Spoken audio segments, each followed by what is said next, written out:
As South Africa's election campaign concluded, it's now time for the electorates to make the decision on the next government. And political parties Namibia can draw a lesson from the process as they are preparing to convince the voting public to elect them into power come November later this year. South Africans' election campaigns have reached climax as political parties held their final rallies ahead of tomorrow's poll. Speaking to NBC News, experts suggested that political parties take note about the needs of the people as far as the campaigning is concerned. You might have too many people at the rallies, but have they registered? Are they able to vote? In a different campaign, you can establish some of these factors. But I think what is important for me is it was a competitive and issue-based election. And we are hoping that the Namibian political parties will understand what are the issues.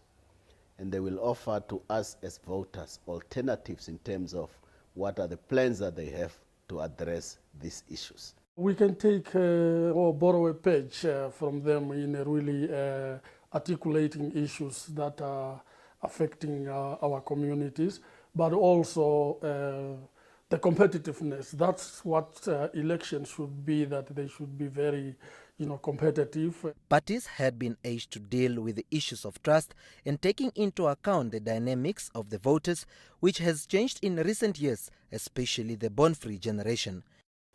Do political parties speak to the issues of the young voters?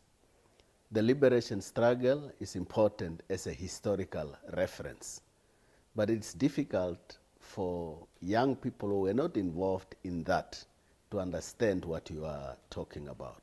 So I think one of the things is the issue-based election, to raise the issues that affect the people.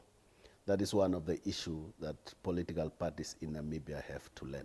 Parties should put in all their efforts, and we have seen it in South Africa, and we have seen how they drawn large numbers, from different parties. So I think that is good for democracy. According to media reports, South Africans' election campaigns have been very intense with tight competition. This political analyst says that will draw a lot of expectations from all over the world in terms of the election outcomes. About 48 registered political parties are taking part to capture state power for the next 5 years. Salomo Tenga, NBC News, Windhoek.